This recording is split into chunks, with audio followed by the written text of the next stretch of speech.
Welcome in, everybody, to this deep dive. It's on the Tren de Aragua. And Oh, yeah. yeah, I know we always say that the stuff we cover is interesting, but this is one where when I first heard about this group, I was like, what is this? It sounds like, a model train club or something like that. Right. Like a hobbyist group. Yeah, like a hobbyist group. Yeah. But no, this is like some serious organized crime. Yeah. Very serious. So this is a Venezuelan criminal organization that spread really across all of Latin America. Mm-hmm. And even now into the United States. Yeah. And in a big way, I think that's what's so shocking is that, Yeah. For folks in the U.S. who are just learning about this, they're like, wait a minute, they're here. Yeah. They're here already. Yeah, and it seems like they've been here for a while. Yeah. And, we've got a pretty fascinating mix of sources for this one. We've got, like, news reports, investigative documentaries. We even got a clip from a true crime podcast, which, I was thinking about this the other day. Like, what's our mission for this deep dive? I mean, I think a big part of it is we're trying to just cut through all the hype because, the true crime podcast definitely hyped it up a bit. Sure. The documentaries are definitely, they've got their own agenda. Right. But we want to understand, like, how do they actually operate? Why have they been so successful? And what does this all mean, especially, for the United States? Yeah, I think cutting through the hype is a great way to put it because, when I was doing the research on this, I found it was easy to get lost in, kind of the more sensational aspects of it and really lose track of, like, what are the core factors that are driving this? Yeah. This isn't just about, like, a bunch of, crazy criminals. Like, there's a system here. Yeah. There's a reason why they've been successful. Yeah. And that, to me, is what's fascinating. Like, what can we learn from their success? Right. Even if it's, obviously for the wrong reasons. Yeah. But we can still learn from it. Yeah. So, yeah, cut through the hype. Great mission. So I guess that's a good place to start. Like, how do they operate? Where did this all begin? Because, you see all this stuff about, this huge criminal organization. Right. And, they're doing all this crazy stuff. But, like, where did it actually come from? Well, so the sources trace their roots back to this seemingly innocuous railway workers union in Venezuela. Okay. And it was around 2005. Okay. And it was really interesting to me to see how, this seemingly, just regular labor organization could transform into this criminal powerhouse. Yeah, I mean, especially in Venezuela, because, 2005, we're talking about a country that's really starting to go through some huge economic turmoil. Exactly. And, like, Hugo Chavez is, in power at this point. And, yeah, the oil industry is starting to kind of, go a bit haywire. And so, like, controlling logistics in a country like that, I mean, it gives you so much power. Huge power, right? Yeah. And especially, like you said, with the oil industry, because that's really the lifeblood of Venezuela's economy. Yeah. So if you can control the flow of oil or the workers who are, essential to that industry, you have a lot of leverage. Right. And I think the Tren de Aragua, they really understood that. So it's less about trains and more about exploiting a system that's, Exactly. in chaos. Yeah, they saw the opportunity and they seized it. Yeah. And I think that's really where we see the emergence of one of our key figures here, Hector Guerrero Flores. Okay. Akaya Niño Guerrero. Niño Guerrero. Yeah, and he ends up in the Tocaron prison, and that's where things really take a turn. Okay, so I was reading about this Tocaron prison. Yeah. It wasn't exactly, your typical prison, right? No, not at all. I mean, Tocaron was notorious for its lavish amenities. Yeah, I mean, we're talking restaurants, a swimming pool, a nightclub. They even had a zoo in there. A zoo. A zoo, yeah. And all of this was financed, of course, by the brutality of the gang. I mean, a zoo in a prison? What does that tell us about how the Tren de Aragua operated? I mean, that's just crazy. Right. I mean, it really highlights this concept of pranado, which is this system where Venezuelan prisons are essentially run by the inmates themselves. Wow. And this gave the Tren de Aragua the space and the power to flourish. I mean, you can almost imagine it as like this twisted entrepreneurial incubator. Oh, wow. Right, where the most ruthless criminals thrive. Wow.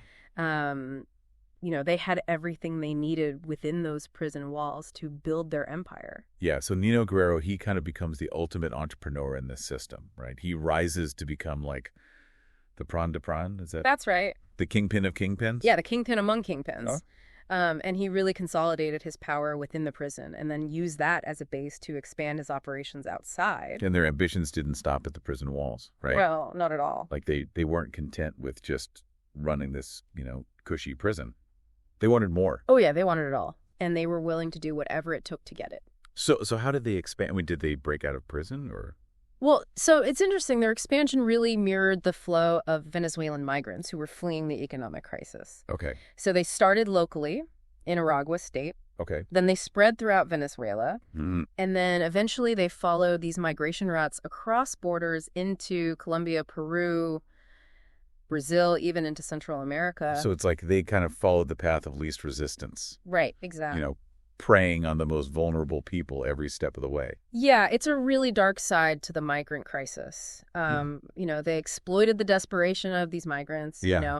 They charged fees to cross borders. They forced many into prostitution or other criminal activities. Oh, wow. They used them as mules for smuggling. Oh, wow. The sources describe it as the system of like perverse toll booths on human misery. Wow, that is a really disturbing image. Yeah, it's pretty grim. Yeah, there was one specific detail that stuck with me. It was the story about this town on the Colombian-Venezuelan border called La Parada. Oh yeah, La Parada. That's a key transit point for migrants. Yeah. And the Tren de Aragua, they really have a stronghold there. Yeah, and it seems like they're preying on people who are, at their most vulnerable. Yeah, absolutely. Yeah. I mean, people are fleeing their homes. They're desperate.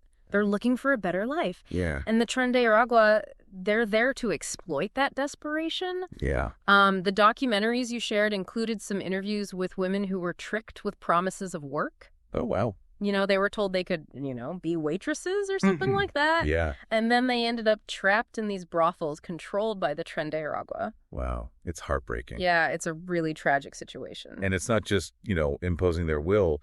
They're actually strategically integrating themselves into the existing criminal networks. Right, exactly. They're not just coming in and trying to take over everything by force. Right. They're very smart about how they operate. Yeah. They leverage local gangs. They subcontract the violence. Oh, wow. And they adapt to the criminal ecosystem of each region. Wow. So they're really like a criminal chameleon. Yeah. Yeah, exactly. They blend in, they adapt, they survive. Yeah. And they thrive. So how do they do that? I mean, how do they, go from this prison gang to this, multinational criminal enterprise? Well, I think a big part of it is their willingness to use extreme violence. Yeah. Both as punishment and as a deterrent. Right. They want to create an environment where people are terrified to cross them. Yeah. There was this one case in Peru that really snuck out to me. Oh, yeah. It involved this woman known as La Bebechita del Crimen. Oh, yeah. What a nickname. Yeah, Wanda del Valle Bermudez. Wow. And, she was portrayed in the news reports as this, larger-than-life figure. Yeah. Coordinating everything from prostitution rings to contract killings. Wow. Flaunting her wealth on social media. Yeah. It's like this almost mythical figure that they use to project power, right, attract recruits, yeah, intimidate rivals. But it's almost like criminal branding in a way. It is. It is. It's like, the criminal underworld's version of like an influencer or something. Yeah. But behind the social media flash, yeah, there's a core of terrifying brutality. Yeah. Yeah, I mean, the source material included a video from the Peruvian police that I honestly couldn't bring myself to watch. Yeah, I saw that one too. It's pretty rough. It sounds like a clear message, defy us and this is what awaits you. Absolutely, yeah. It's a very effective form of psychological warfare. So they've got this, they've got the violence, they've got the branding, yeah, they've got these, almost like you said, these entrepreneurial skills. I mean, they're operating in all these different countries. Yeah. How do they become so sophisticated? Oh. Or, we're not just talking about a simple gang anymore, are we? No, not at all. Mm-hmm. I mean, their criminal portfolio goes way beyond your average street gang. Yeah. They're involved in everything from extortion and kidnapping to illegal gold mining and arms dealing. Wow. They're not just relying on brute force. They're using, sophisticated financial tools to move money around. Yeah, the sources mentioned their use of cryptocurrencies. Yeah. These complex financial tools to fund their expansion. I mean, it sounds like they've become, incredibly sophisticated in their operation. Oh, yeah. They've got, accountants, lawyers, financial advisors on their payroll. Wow. They're running this like a multinational corporation. Wow. And one report even suggested that they might be involved in illegal gold mining with potential backing from the Venezuelan government. That's right. And that's where things get really interesting because, we're talking about a country that's rich in resources but tripled by sanctions. Right. So the Tren de Aragua could be a way for them to generate revenue and destabilize their rivals. So they're not just criminals. They could be a tool of the Venezuelan government. It's a possibility that we need to take seriously. That raises the stakes considerably. I mean, this isn't just about fighting crime anymore. Yeah. It's about geopolitical maneuvering. It's about power. It's about influence. Wow. It's about using criminal networks to achieve political objectives. So that's something we'll definitely have to dig into deeper. But I think, for now, we've got a pretty good overview of how they operate. Yeah. We've seen how they originated from the chaos of Venezuela's economic collapse. Mm-hmm. How they exploited the desperation of migrants. Right. And how they built their empire on a foundation of brutality and strategic partnerships. Yeah. And I think the key takeaway here is that they're incredibly adaptable. Yeah. They're opportunistic, they're ruthless, and they're very, very good at what they do. So before we get into their arrival in the United States and what that means, I think it's important to really understand their evolution. I think that's a great idea. What are the key takeaways about their evolution? What makes them different from other criminal organizations? Yeah. So I think one of the things that really sets them apart is their adaptability. Okay. They didn't come into the criminal world with a fixed plan. Right. They came looking for opportunities. Yeah. And they were willing to change and adapt to exploit those opportunities. So it's like they're constantly scanning the environment for weaknesses, looking for ways to exploit gaps in the system. Exactly. They're like, predators. They're looking for the weakest link. Yeah.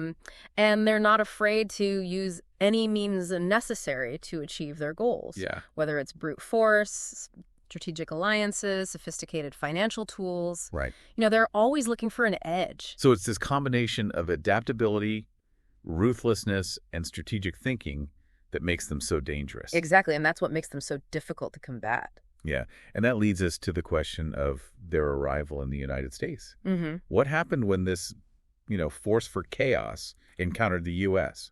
Well, they brought that same adaptability and ruthlessness to the U.S., and they found fertile ground for their operations. Yeah. They likely entered alongside the very migrants they exploit, Right. making detection extremely difficult. So they're using the humanitarian crisis to their advantage. Sadly, yes. Wow. It's a very cynical strategy. Yeah. And they didn't waste any time making their presence known, did they? No, not at all. Like they came in and they immediately started making moves. Yeah, they established a presence in various states, including Texas, Florida, Colorado, even Montana. Montana, yeah. Wow. And their tactics were just as audacious and brutal as they were in South America. You're referring to the takeover of that apartment complex in Aurora, Colorado, right? Exactly. That was a bold move. Yeah. And it sent a clear message. They weren't afraid to operate openly and challenge law enforcement on U.S. soil. Yeah. They basically created a mini enclave where they could control the residents, traffic drugs. Wow. Engage in other criminal activities. And what's even more disturbing is that local officials initially denied the problem. It's like they underestimated the Tren de Aragua's capabilities. I think there's a tendency to do that. Yeah. People assume that because they come from a relatively poor country, right, that they're not going to be sophisticated or well organized. Yeah. But the Tren de Aragua has proven that assumption wrong time and time again. So they arrive in the U.S., blend in with the migrant population, and immediately assert themselves. What does that tell us about their long-term goals? It suggests they're not just here to make a quick buck and run. Right. They're here to stay and build a lasting presence. And that's a terrifying thought. It is. But before we get into the implications of their presence in the U.S. and what can be done to combat them, I want to go back to something you said earlier. Okay. This potential connection to the Venezuelan government. Yeah. I mean, that's the piece of the puzzle that really changes the game. It does. If they are indeed a tool of the Venezuelan government, right, then we're not just dealing with a criminal organization. No. We're dealing with a potential proxy force for a hostile state. A hostile state actor, exactly. That's a chilling thought. Yeah. But what evidence is there to support that claim? Well, there's several pieces of circumstantial evidence. Okay. First, there are the reports of high-level Venezuelan officials meeting with members of the Tren de Aragua. Yeah, the sources mentioned a meeting between a Venezuelan general and a high-ranking Tren de Aragua leader in Colombia. Exactly. And then there's the issue of their financial resources. Right. They seem to have access to a level of funding that goes beyond what you'd expect from a typical criminal organization. Yeah, some analysts believe they're laundering money through Venezuelan state-owned enterprises. Yeah. Right. Using those to kind of... To clean their money. Clean their money, yeah. And then finally, there's the question of their strategic goals. Okay. Many of their operations seem designed to destabilize countries that are critical of the Maduro regime. That's a really interesting point. Yeah. It's like they're acting as an extension of Venezuelan foreign policy. Exactly. Using crime as a weapon. Yeah. It's a very effective way to project power and influence without having to resort to traditional military means. So this is a lot to process. Sure. I mean, we've covered their origins, their expansion, their methods, their connections. It's clear they're a force to be reckoned with. Oh, yeah. But before we get into their arrival in the United States and what that means, let's take a moment to really understand their evolution. I think it's a great idea. What are the key takeaways about their evolution? Yeah. What makes them different from other criminal organizations? I think their adaptability is perhaps their most defining characteristic. Oh. They didn't come into the criminal world with a fixed plan. Right. They came looking for opportunities, and they were willing to change and adapt to exploit those opportunities. It's like they're constantly scanning the environment for weaknesses. Exactly. Looking for ways to exploit gaps in the system. And they're very good at it. Yeah. They're like, master opportunists. Yeah. They can see a weakness a mile away. And they're not afraid to use any means necessary to achieve their goals. No, they're not. So it's this combination of adaptability, ruthlessness, and strategic thinking that makes them so dangerous. I think that's a great summary. And that leads us to the question of their arrival in the United States. Yeah. But we'll have to save that for part 2. Sounds good. I'm looking forward to it. Me too. This is getting really interesting. Yeah, this is a deep one. Yeah, definitely a deep dive. Yeah. All right, so we'll be back soon with part 2 of our deep dive into the Tren de Aragua. Stay tuned, everybody. See you then. All right, so, we left off talking about the Tren de Aragua showing up in the U.S. Yeah, making their presence known. Yeah, I mean, what really makes their presence here unique compared to how they've operated, down in South America? I think the United States, it presents a different set of opportunities and challenges for them. On one hand, it's a wealthy country with a large and diverse population, which means there are more potential victims to exploit, right? More ways to make money. But on the other hand, we've got, a much more robust law enforcement and intelligence apparatus here. Right. You would think that would make it harder for them to operate. Right. But they've been surprisingly effective at adapting their tactics to the U.S. environment. So how have they adapted? Give me some examples. Well, for starters, they've been very successful at blending in with the migrant population. Oh, wow. They often arrive alongside the very people they intend to exploit. Wow. Which makes it harder for law enforcement to track them. So it's almost like they're using the humanitarian crisis as like a cover? Yeah, it's very cynical, but it's effective. Wow. And once they're here, they're really good at leveraging existing criminal networks. Oh, okay. They've formed alliances with Mexican cartels, street gangs, even some corrupt officials. Oh, wow. So they're not coming in and just trying to, do everything themselves. Right. They're not trying to reinvent the wheel. Right. They're plugging into existing systems of corruption and exploitation. And they're bringing their own unique brand of brutality and ruthlessness to the mix. So we're already seeing a rise in, the types of crimes they're known for. Yeah, we are. Down in South America up here. Yeah. Kidnappings, extortions, and human trafficking. I mean, you mentioned the takeover of that apartment complex in Aurora, Colorado. Yeah. That seemed like a pretty bold move, even for a group as audacious as them. It was a clear signal that they're not afraid to operate openly and challenge law enforcement on U.S. soil. Yeah. They basically created this mini enclave where they could control the residents, traffic drugs, engage in other criminal activities. And what's even more disturbing is that local officials initially downplayed the problem. Yeah, I think there was a real reluctance to acknowledge the scope of the problem. Right. People didn't want to believe that a group like this could operate so brazenly in the U.S. It seems like they were caught off guard. Yeah, they were. By the Tren de Aragua's tactics and the speed at which they were able to establish themselves. They underestimated them. Yeah. And I think that's a common mistake. It is. People assume that because they come from a relatively poor country, right, that they're not going to be sophisticated or well organized. Right. The Tren de Aragua has proven that assumption wrong time and time again. So they arrive in the U.S., they blend in with the migrant population. They immediately assert themselves. What are some of the other criminal activities they've been linked to in the U.S.? Well, pretty much everything you can think of. Wow. Prostitution, drug trafficking, extortion, kidnapping. They've also been linked to several murders, including the brutal killing of a rival gang member in Houston, Texas. Yeah. One of the sources mentioned a case where they kidnapped a businessman and held him for ransom in Miami. Yeah, they're not afraid to use violence to get what they want. So they're a growing threat. They're becoming increasingly entrenched in American society. Yeah. What can be done to stop them? That's the million-dollar question. I mean, law enforcement agencies are working hard to track them down and disrupt their operations. Right. But it's a difficult task. What are some of the specific challenges that law enforcement is facing? Well, as I mentioned earlier, they're very good at blending in with the migrant population. Mm-hmm. They often use fake identities. Right. They move around frequently, which makes it hard to track them. They also, they exploit legal loopholes and bureaucratic inefficiencies. Oh, yeah, absolutely. One source described a case where they were able to set up a shell company to launder money because of, lax regulations. And they're very adept at using intimidation and violence to silence potential witnesses. So it's this combination of sophistication, ruthlessness, and an ability to exploit weaknesses in the system. Exactly. They know how to play the game. Yeah, it sounds like we need a new approach to law enforcement if we're going to effectively combat this threat. I think you're right. So what would those new approaches look like? Well, first we need to improve intelligence gathering and information sharing. Yeah. We need to know who they are, where they operate, how they're financed. Mm-hmm. And we need to share that information across borders and between agencies. Yeah, one of the sources talked about the need for a centralized database to track the Tren de Aragua's activities and identify key figures. I think that's a great idea. Yeah. We need to be able to connect the dots. Right. See the bigger picture. But better intelligence is key. Yeah. What else can we do? Well, we need to disrupt their financial networks. Okay. They rely on money laundering, extortion, other illicit activities to fund their operations.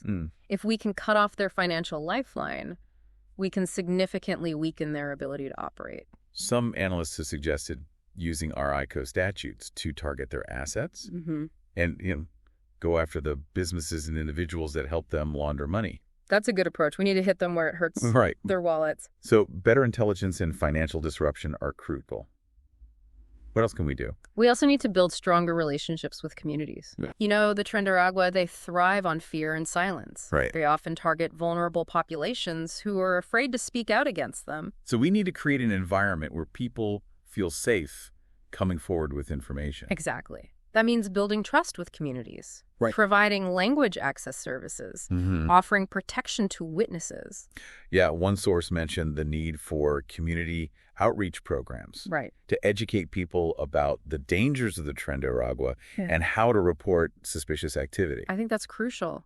We need to empower communities to resist the Tren de Aragua's influence. So it's a multi-pronged approach. It is. Better intelligence, financial disruption, and community engagement. Do you think this is enough to stop them? It's a good start, but it's going to be a long and difficult fight. Yeah. The Tren de Aragua is a determined and resourceful adversary. They're not going to give up easily. And we can't forget about that potential connection to the Venezuelan government. Right. That adds a whole other layer of complexity to the challenge. Yeah. So this isn't just a law enforcement issue. It's a national security issue. It is. We need to treat the Tren de Aragua as the serious threat that they are. So we've talked about the challenges of combating the Tren de Aragua, but what about the bigger picture? What does their rise tell us about the world we live in today? I think the Tren de Aragua is a symptom of a much larger trend. The globalization of crime.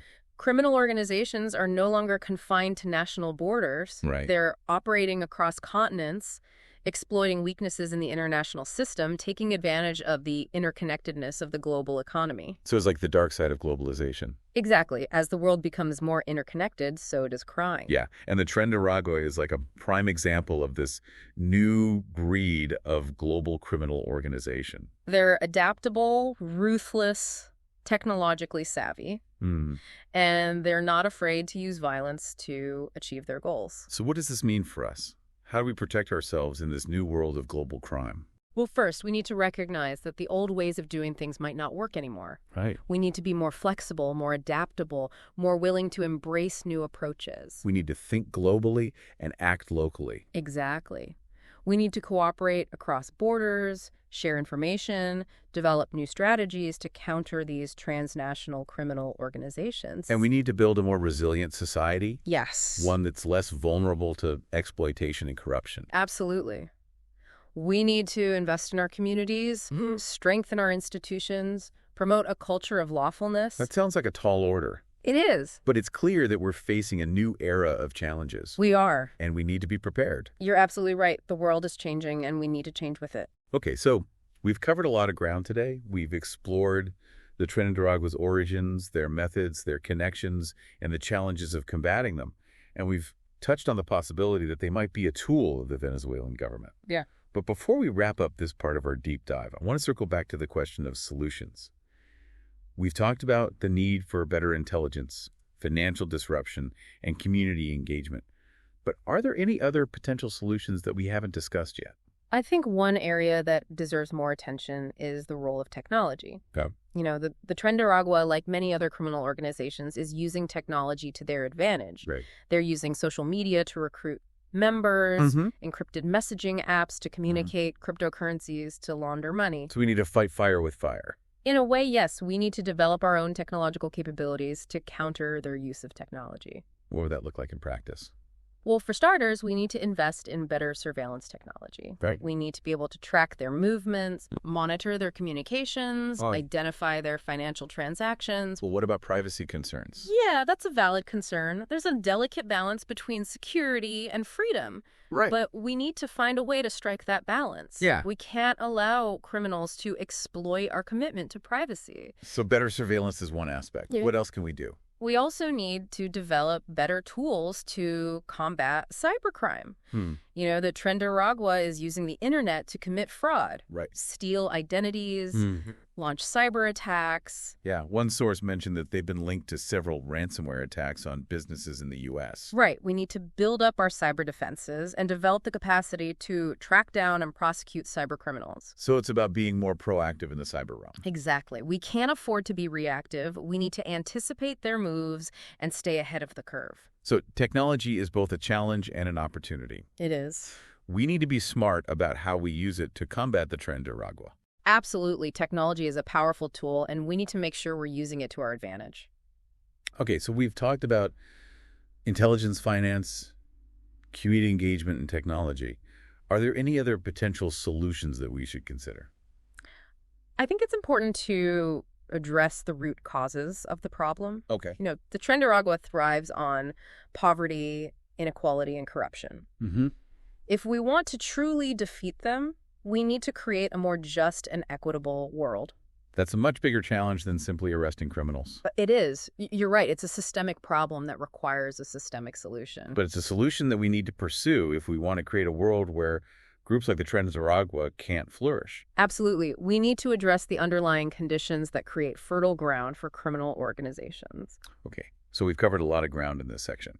We've talked about the Tren de Aragua's activities in the U.S., the challenges they present, and a range of potential solutions. But I think the key takeaway here is that this is a complex problem that requires a comprehensive and multifaceted approach. I couldn't agree more. We need to be creative, adaptable, and persistent if we're going to defeat the Tren de Aragua. And we need to remember that this isn't just a battle against a criminal organization. It's a battle for the future of our societies. Well said.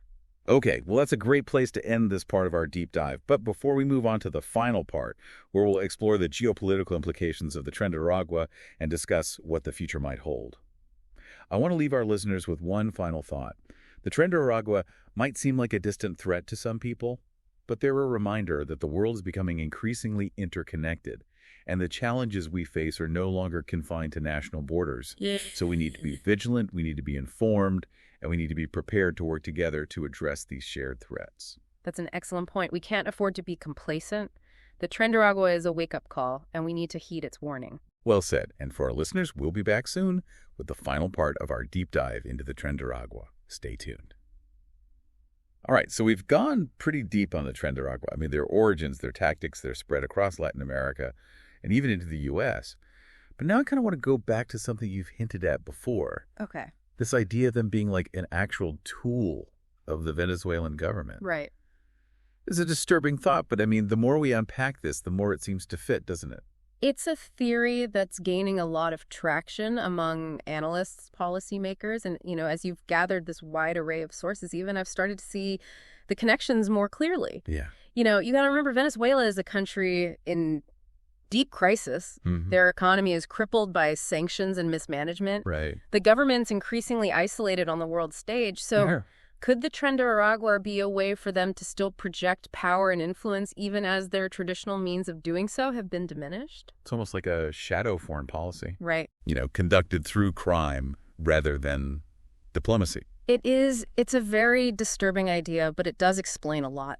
Yeah. It explains why the Tren de Aragua seems to be operating with a level of sophistication and impunity that goes beyond what you'd expect from a typical criminal organization. Right. They're not just thugs. Right. They're strategic actors pursuing geopolitical goals. Yeah. And, our sources mentioned those reports of high-level Venezuelan officials meeting with members of the Tren de Aragua. Right. Even in other countries. I mean, if those reports are true, it suggests a level of coordination that goes way beyond just turning a blind eye to their activities. It does, and then there's the issue of their financial resources. Oh. They seem to have access to funding that goes beyond what they could generate through their criminal activities alone. Yeah, some analysts believe that they're laundering money through Venezuelan state-owned enterprises. Right. Or even receiving direct funding from the government. That's a possibility. So that would make them a much more formidable adversary. It's not just about fighting crime anymore. No. It's about confronting a hostile state actor.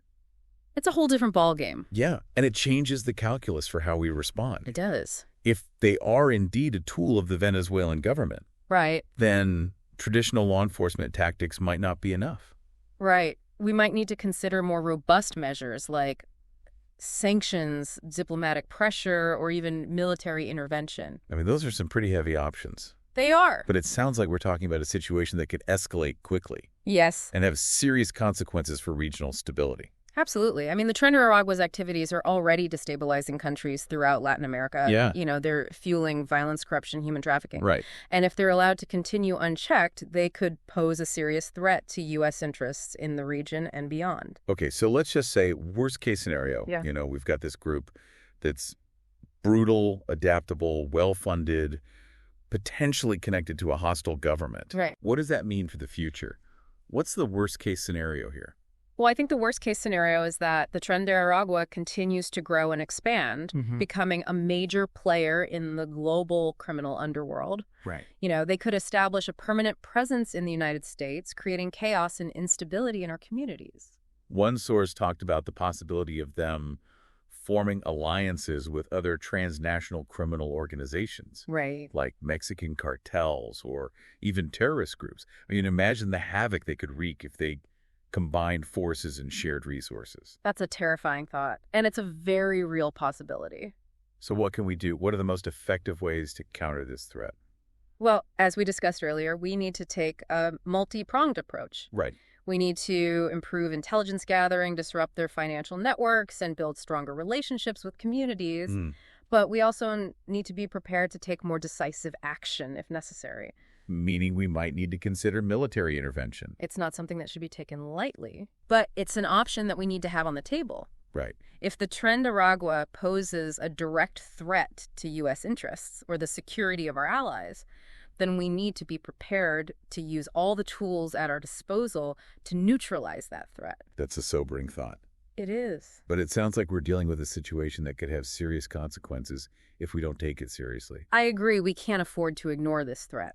So, after this deep dive, what's the one thing I should be thinking about? What's the key takeaway for our listeners? I'd say don't underestimate the Tren de Aragua. Okay. They're more than just a gang. They're a sophisticated and dangerous organization with the potential to cause significant harm. And they're a symptom of a much larger problem. Right. This rise of transnational criminal organizations, this blurring of the lines between crime and conflict. Exactly. We're living in a new world, and we need to adapt our thinking and our strategies to meet the challenges of this new world. Well, this has been a fascinating and eye-opening deep dive. It has been. Thank you for guiding me through this complex and often disturbing material. It's been my pleasure. And for our listeners, I would just say this: stay informed, stay vigilant, and be prepared to take action to protect yourselves and your communities. The Tren de Aragua is a real threat, but it's not an insurmountable one. Yeah. By working together, we can defeat them and build a safer and more secure world. Well said. Well, that brings us to the end of our deep dive into the Tren de Aragua. Thanks to everyone for listening, and we'll see you next time. Thanks for having me.